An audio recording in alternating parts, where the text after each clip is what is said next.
শাশুড়ি বউয়ের ঝগড়া আর চিলচিৎকারে বাড়িতে কাক পাখিতেও বসতে ভয় পায়। আজ 5 বছর শাশুড়ি বাসন্তী মণ্ডল শয্যাশায়ী। তবে শয্যা থেকেই ওনার গগনবিদারী চিৎকারে পাড়া প্রতিবেশীরা অস্থির হয়ে ওঠে। ছেলের বউ মালতীকে দিনরাত গালাগাল করছেন আর সাপসাপান্তা করছেন। মালতীও কিছু কম যায় না, শাশুড়িকে যা নয় তা ভাষায় গালাগাল দিচ্ছে নিয়ত। মালতীর এক ছেলে বঙ্কু ভীষণ শান্ত।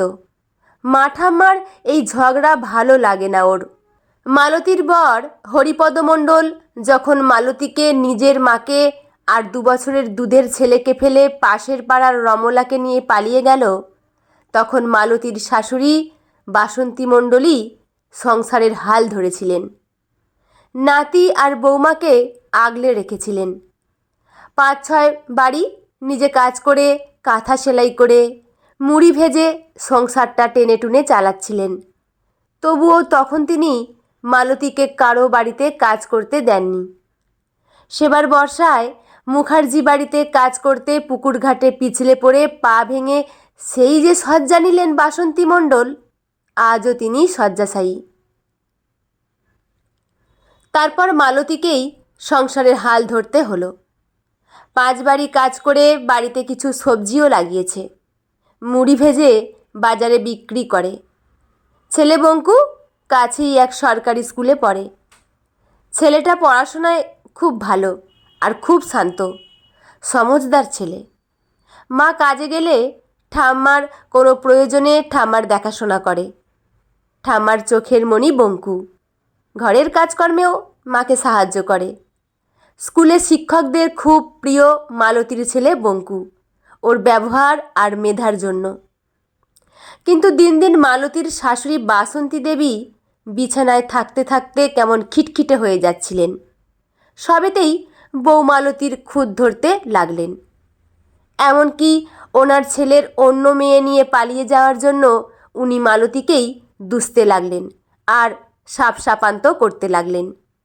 মালতীও সারাদিন পরিশ্রম করে শাশুড়ির সেবা করে এমন কথা শুনতে শুনতে শাশুড়ির মুখে মুখে তর্ক করতে করতে এখন তা ঝগড়া চিৎকারে পরিণত হয়েছে।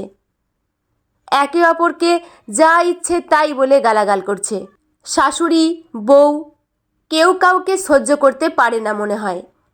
তবুও ঝগড়া শেষে দিন ফুরোলে একই ছাদের নিচে আছে দিনের পর দিন। কেউ কাউকে ছেড়ে যাবে ভাবতেও পারে না।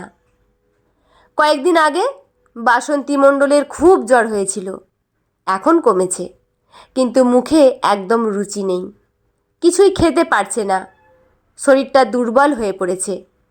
ব্যাপারটা মালতীও লক্ষ্য করেছে, কিন্তু এই টানাটানির সংসারে কোথা থেকে আনবে একটু ভালো খাবার?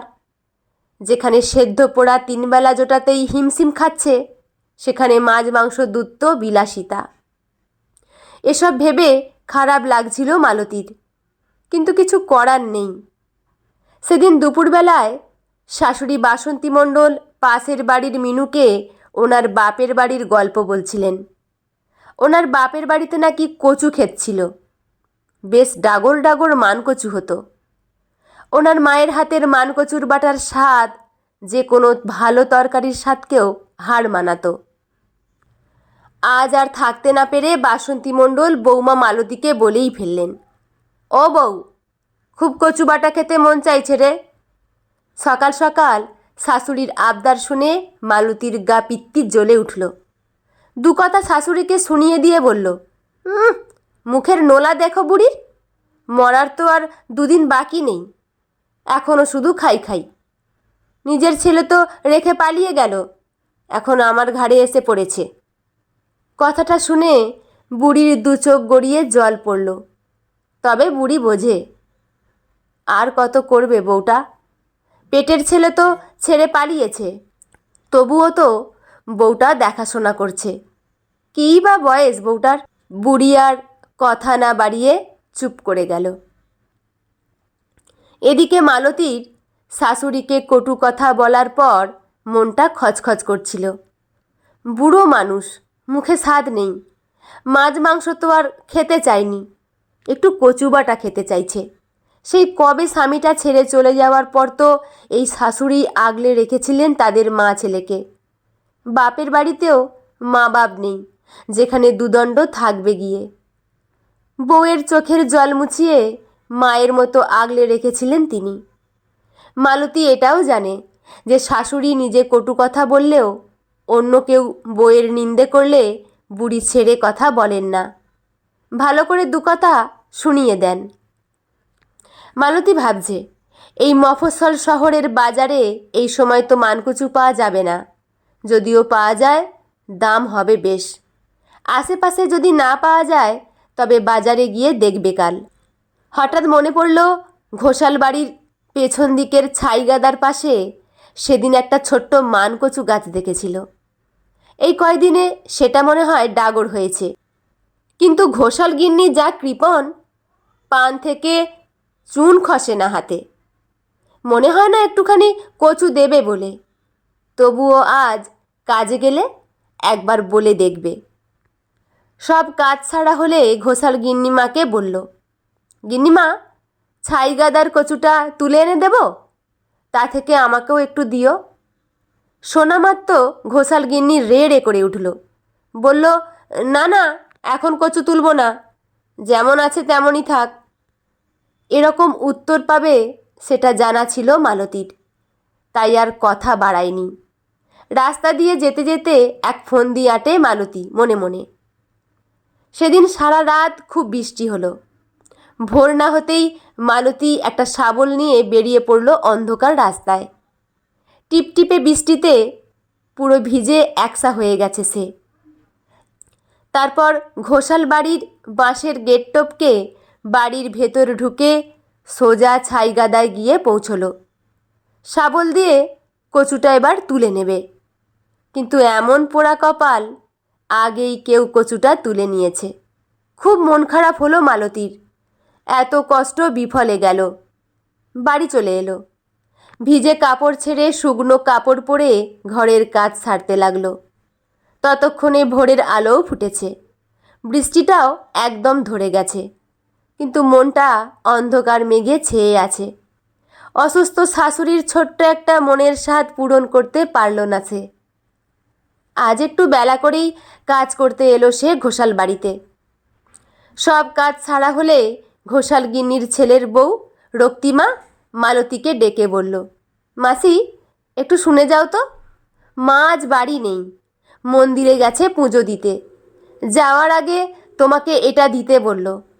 কাল মানকচুটা মা পাশের বাড়ির ছোটনকে দিয়ে উঠিয়ে নিয়েছিল সন্ধ্যাবেলা। এই বলে ঝুড়ি থেকে বের করে দিল এক টুকরো মানকচু, আর সঙ্গে দিল কচু পাতায় মোড়া অল্প কুঁচো চিংড়ি। কচু দেখে মালতীর দু চোখ আনন্দে ভরে উঠল। মালতী জানে ঘোষাল গিন্নি বলেনি এ কথা। চুপচাপ শান্তশিষ্ট বউ রক্তিমাই মালতীর জন্য কচু সরিয়ে রেখেছে। সেদিন যখন মালতী কচুর কথা বলছিল ঘোষাল গিন্নিমাকে, তখন বউটা শুনেছিল সব। তাই আজ সুযোগ পেয়ে মালতীর জন্য এক টুকরো তুলে রেখেছিল। মনে মনে মালতী অনেক আশীর্বাদ করল বউটাকে। মনটা ভরে গেল একরাশ ভালো লাগায়। পৃথিবীতে শুধু ঝগড়া আর ঘৃণা নয়, কিছু ভালো লাগা, কিছু ভালোবাসাও আছে। এই ভালোবাসাগুলোর জন্যই মানুষ এখনও বেঁচে আছে, যেমন বেঁচে আছে মালতী, ওর শাশুড়ি আর ছেলে বঙ্কু। সব না পাওয়ার মাঝেও এই অল্প একটু পাওয়াগুলোই তাদের বাঁচার রসদ।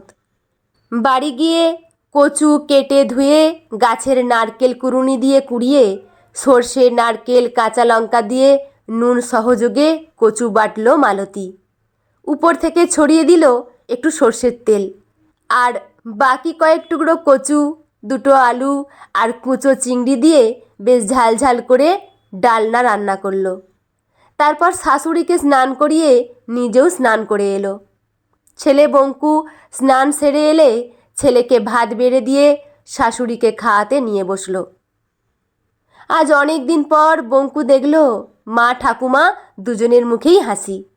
খুব তৃপ্তি করে খেলেন বাসন্তী দেবী। মালতীকে বললেন, ও বউ, তুইও খেয়ে নে আমার সঙ্গে। মালতীর মনটাও ভরে গেল শাশুড়ির আর ছেলের হাসি মুখ দেখে। আসলে বাইরে থেকে ওরা শাশুড়ি বউ যতই ঝগড়া করুক না কেন, সময় আর পরিস্থিতির চাপে পড়ে মনের অন্তঃস্থল থেকে এখনও একজনের জন্য অপরজনের ভালোবাসা অটুট রয়েছে। বঙ্কুর আজ খুব ভালো লাগছে এক ঘর ভরা ভালোবাসা দেখে। একটুও ঝগড়া নেই আজ। ছোট্ট একটা মানকচুর টুকরো শাশুড়ি বউয়ের মধ্যের মান অভিমান ভুলিয়ে দিল।